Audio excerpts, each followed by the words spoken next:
How about this now? Can you hear me now? I think so. There we go. All right. We are live. Welcome back, everybody, to another episode of Today's Weather Tonight. Here, as always, with you, I am your meteorologist for the evening, Cloud Hudson, and I will be bringing you all of tonight's top weather stories. Well, at least I'm going to try. I did get my new camera to work, but I haven't gotten it on the stream yet.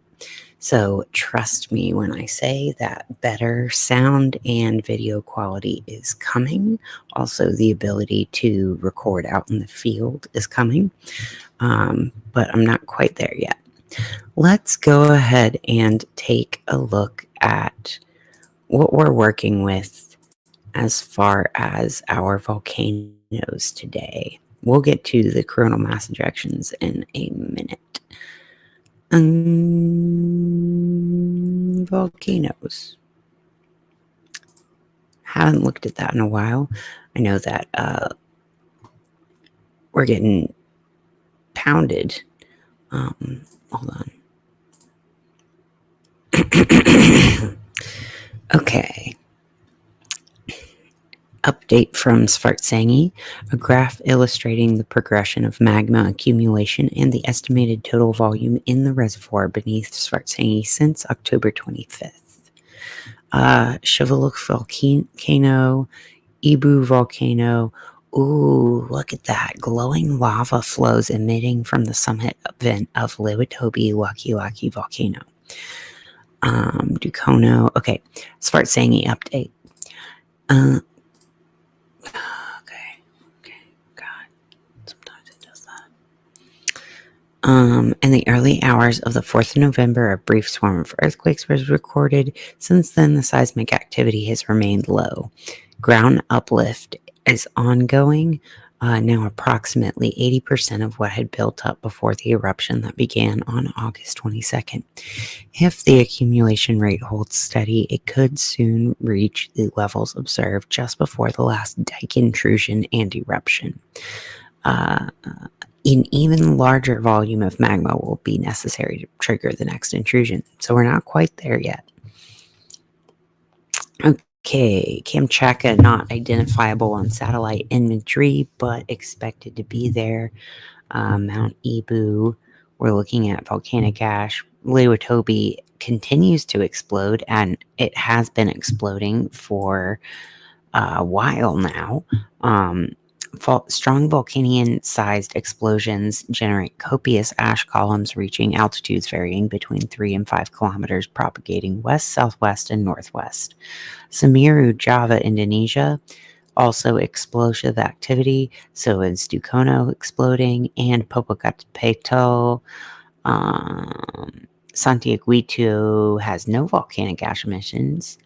Fuego explodes, as does Nevado del Ruiz, Sangay, and Reventador, continuing to have volcanic ash advisory decreasing at Mount Etna. We did have some volcanic explosions of Mount Etna recently on the 11th. No, on the 10th.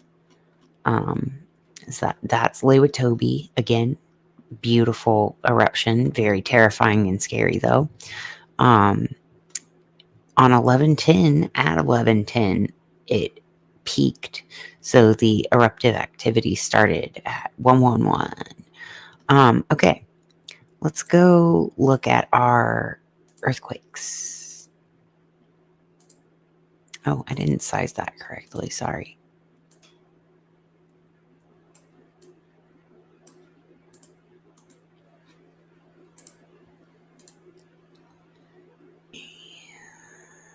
There we go. Okay. Wonder if you guys are with me. I'm just gonna eat some popcorn. ASMR style.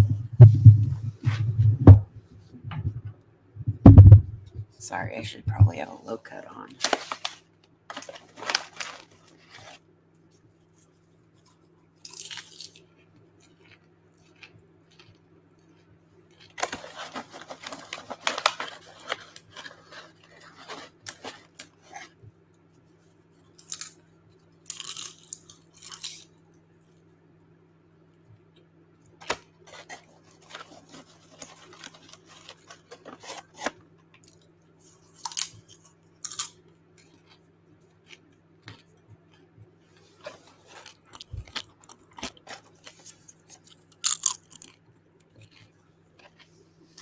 Does that sound satisfying and good? Because it is.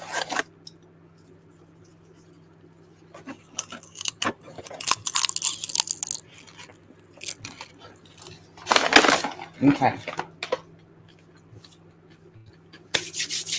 So, our earthquakes. Got a 5.1 and a 4.2 up here in Afghanistan. Those are pretty deep looking, moderately deep at around 220 kilometers. We got a 4.4 at 10 kilometers depth. Over here in the Pacific Islands, we get a range of upper 4s to 5s. Those are all looking around, this 5 is at 509 kilometers depth, while the rest of these 4s were at a 10 kilometer depth. Got a 4.2 at 10 kilometers, 4.3 and 4.4 down here in the 500 plus kilometer depth range. And then over here, as we get into the wave-shaped plate boundary, we're getting into the deeper quakes as well, but it's some mid-level quakes. Oh, this 4.3 was at 600 kilometers depth. Oh, wait, I've got multiple days on here. Let's go to just today. Yeah, just the deep ones today.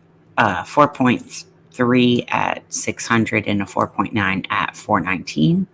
And the 4.3 was after the 4.9.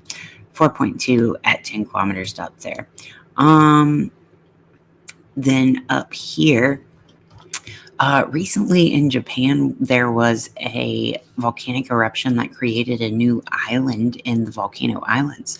So it is no surprise that off the Noto Peninsula, where we saw the year start with an earthquake, we see a 4.4 at 358 kilometers depth, 4.5 here at 38 kilometers depth off the other side of the coast of the H-shaped plate boundary. 4.5 here on the Kuril Island chain at 53 kilometers depth, a 4.5 at 65 over here on the Kamchatka Peninsula, 4.9 at 10 kilometers. We know what those numbers are.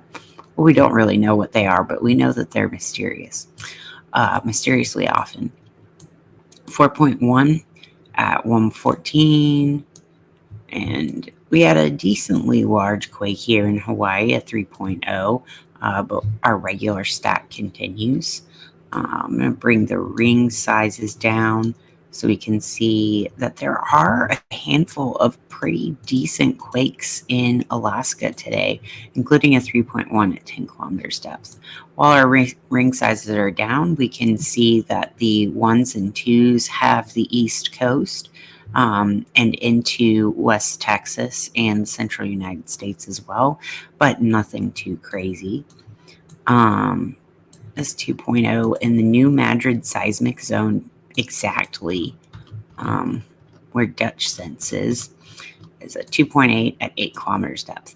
There's a 5.0 off the Guerrero coast of Mexico. 3.3 here near Hawaii, 3.5 as well. At a 2.6 here, 4.2 at 10 kilometers depth here, and a 5.0 in the South Sandwich Islands at 18 kilometers depth, accompanied by a 5.5 at 10 kilometers depth along the perfect center of the Mid-Atlantic Ridge and the perfect center of the equator. So that's really cool. 4.2 up here in Greece as well. Okay, what next? Next, we go to from the Earth to the atmosphere. Let's take a look at what's going on today. We've got some severe weather out in the Midwest. Got this watch unlikely issuance mesoscale product there. This is snow, I believe, in Colorado.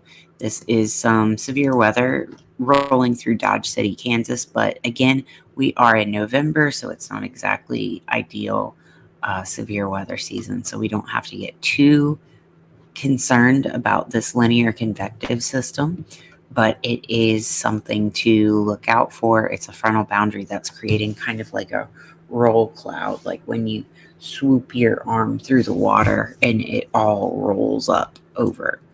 Got a little bit of troughing over the Gulf states, but overall pretty calm. We are looking at a decent rain event, flash flood unlikely, but some significant rainfall happening in the Seattle area. Yeah, and that just went away. Let's see, got a few power outages too. Power outage map looks a little better here in the Helene areas. It's been crazy to see how much of this has been devastated, but I'll do a deep dive on that another time. Let me go back to showing you this.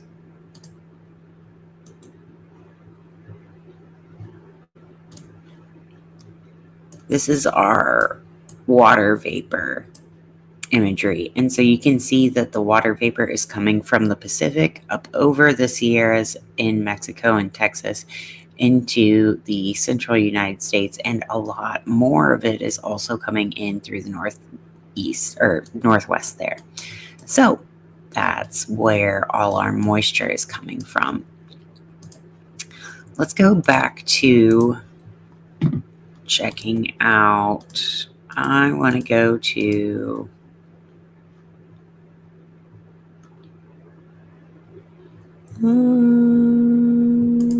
yeah.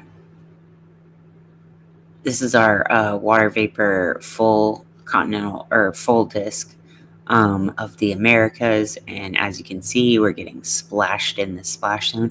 The intertropical convergence zone, it might be shifting, which is a bunch of words that sound gross and weird and like they make no sense to the average person who doesn't study the weather this hard.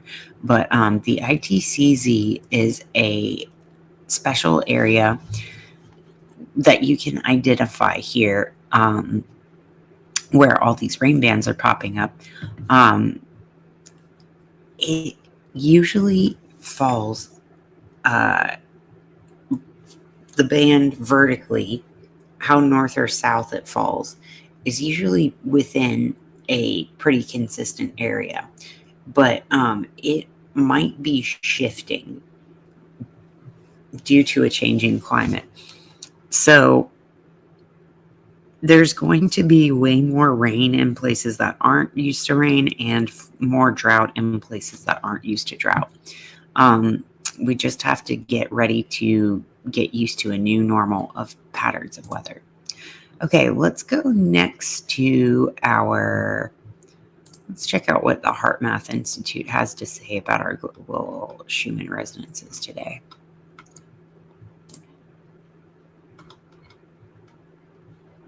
All right, we're looking a little bit down, but not too bad. Might be going up. We're only up to the data for the 10th. Let's see our spectrogram calendar.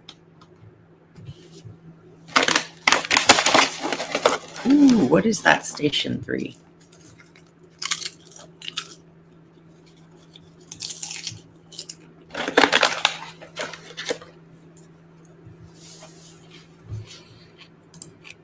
That is weird.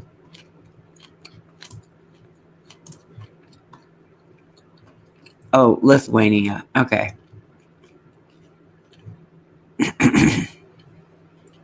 Lithuania, Alberta, both looking really weird. In California, online, but not too active. Let's see if the Russian site is back, or if it's still lying to us and saying that they won't give us the information.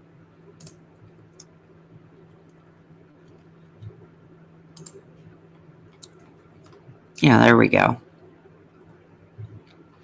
Okay, so we had some decent Schumann resonance power translated today. That is kind of a measure of the charge dissipation between the upper atmosphere and lower atmosphere. It's kind of like a frequency measurement and magnitude measurement of how many times that frequency of energy exchange happens. I don't even.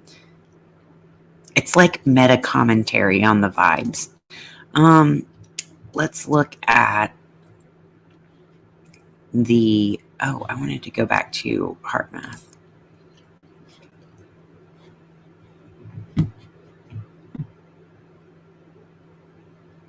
Oh, you know what?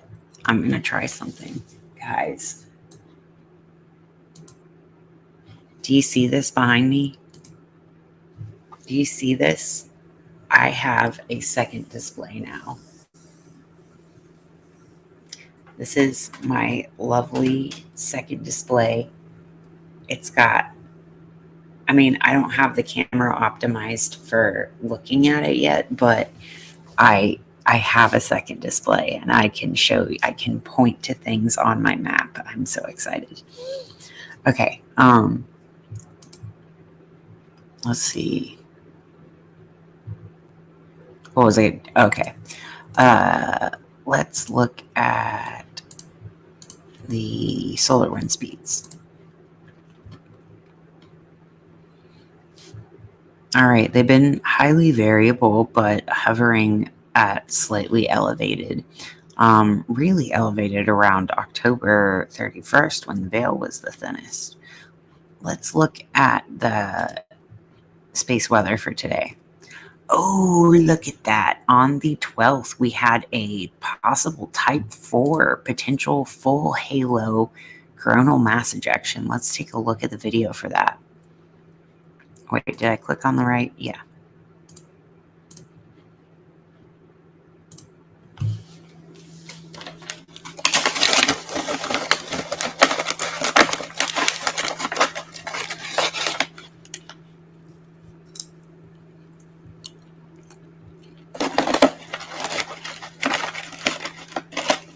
Oh, it's only 2 seconds long.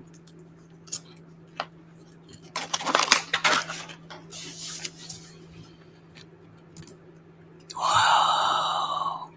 Look at that. It looks like there's another echo of one happening right below it. See if the next one.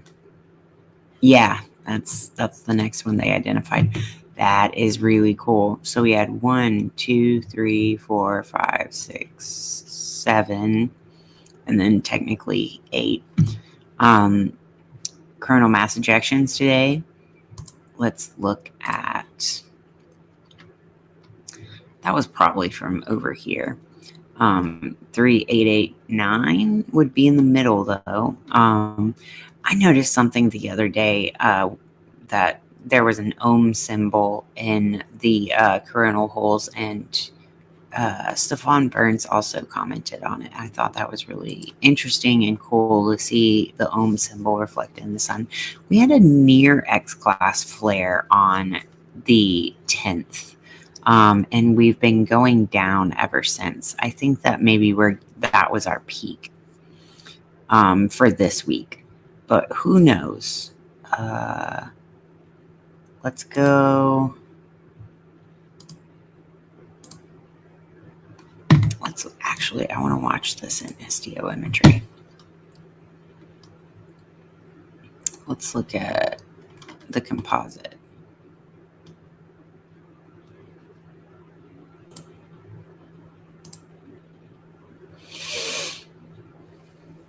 This is the ohm symbol I was talking about. That was the big plasma filament launch there.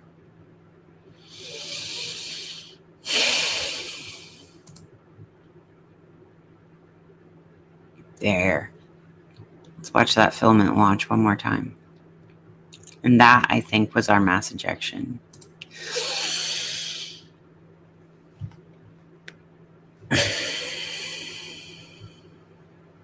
So pretty.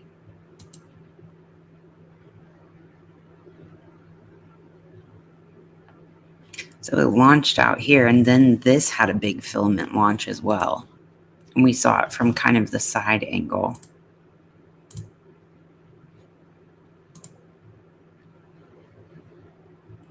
Like a 3 or an ohm.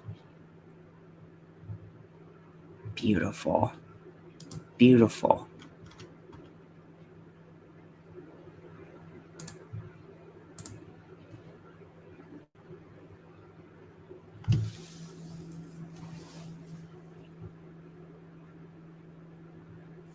I love it. You love to see it. Watch it. Oh. Oh, just so beautiful. Okay, auroral activity. We might be in for some potential aurora in some areas because we've had some decent solar flares and some steady solar wind. Our last X flare was on the 6th, so that's already reached Earth, but we've got a strong southward tilt. Yeah, looking possible, but not as likely as it has in the past few days. Let's look at that past few days of the KP index. Peaked around the 10th. That is when that X-class flare reached us.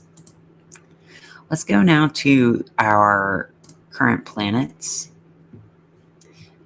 Current planets. We've got Sun in Scorpio. The moon is in Aries, approaching a conjunction with Chiron in Aries. It just made its way past the eclipse points at the nodes. We also have Mercury in Sagittarius opposing Jupiter in Gemini, or moving into an opposition with Jupiter in Gemini.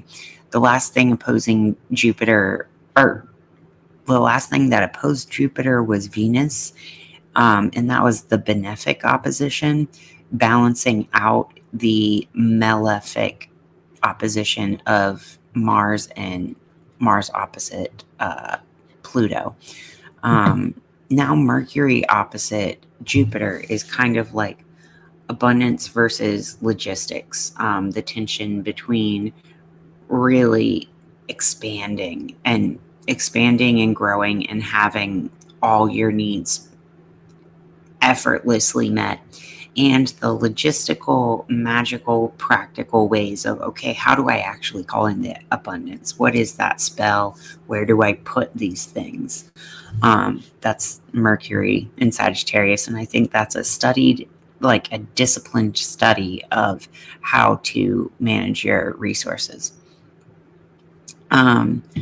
We've also got the moon opposite Black Moon Lilith, which means that it is at perigee, which means that it is at its closest to the Earth and is technically the largest in the sky that way. And I can tell you it was a very bright moon out there tonight.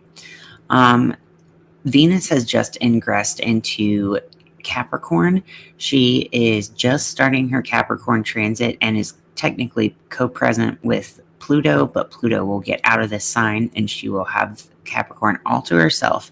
So we are going to be HBIC, head bitch in charge kind of Venus energy, like coming up through this fall and winter. And I really like that, especially since we've had so much falling, breaking apart, tearing open, ripping out of seams. We do need to rebuild.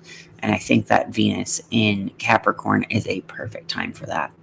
I think a Mercury and Sun in Sagittarius with Venus in Capricorn will be good for that. But I do believe that Mercury goes retrograde at the end of the month, so it won't be too ideal for logistics anytime soon, and stays retrograde into the new year.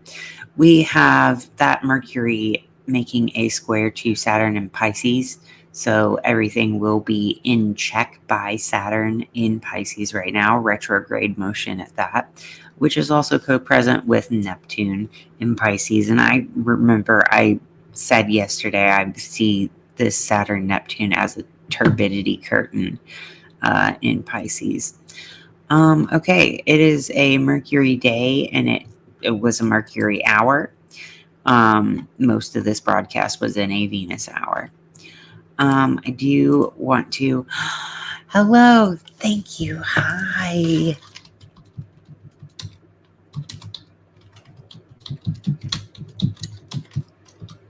I missed you so much, Kaylee. I'm sorry I was gone so long.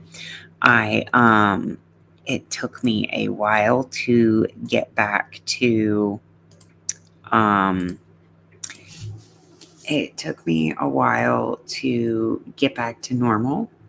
I still have no clean drinking water coming out of the tap. I'm having to drink and use bottled water to brush my teeth and everything. And power was out for a long time. The internet was out for a long time. And I spent most of my time volunteering and helping people get supplies because I was fortunate enough not to lose too much materially. So it was crazy out here. I tried not to get into the conversations about predicting the storm and knowing it was coming because that wasn't helping people feel better or safer. But yeah, it's also hard to talk to people about the intentionality of a storm and the role that human intervention plays in the way that a storm forms when there's so many people misinformed about the way that weather manipulation works. There's a lot of false concepts of what that means out there. So it's really hard to talk to people about that stuff. Because a lot of people think there's some machine somewhere or that like HARP is doing it or something. And it's like, it's nothing like that. There is man-made influence on the weather, but it's not the way that a lot of people think it is. There's a lot of nuance to it. Mainly, what some people call climate change is the real man-made manipulation of the weather, in my opinion. So, yeah, it's been really weird. And I haven't been ready to come back onto this channel yet because I haven't been ready to look at the damage up close and personally. I haven't been emotionally ready to not just admit defeat, but like admit powerlessness over stopping this. Because I like to joke that I can control the weather, but I really don't. We all control the weather together. Our collective consciousness is what controls the weather. So there's no way that you can't have an effect on the weather, and there's no way that you could affect all of it completely. Because if there are other people alive, there is always somebody else affecting it. The breath in your lungs is weather that changes. So there's no way to be an alive human being person living and breathing and creating your biomagnetic field, bioelectrical field. All of that is part of the weather. So there's no way you couldn't affect the weather by being alive, but there's also no way that you could have there's it just doesn't work the way that people think it does. They're picturing lasers and chemicals in the air, and that's just not going to do as much to change the weather as honestly changing your vibration.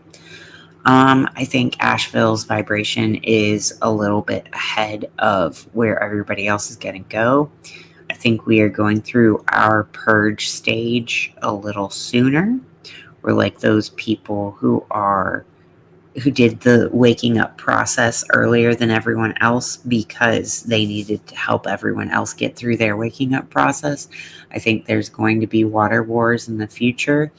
And Asheville is a good example of what can happen positively when we don't hoard resources and we actually share with our neighbors and take care of each other as a community. It's a really good way to look at it. What if it's both? Well, it could be both, but it's hard to get people to understand that the relevant thing isn't to get mad at them, or they made the storm, or they were out to kill me. It's not about that. The important thing to focus on is, what can we do about it? What agency do you have in this? What agency do you have in a storm or in a world storms get this strong? What agency do you have? And what the agency you have is to take care of yourselves and others.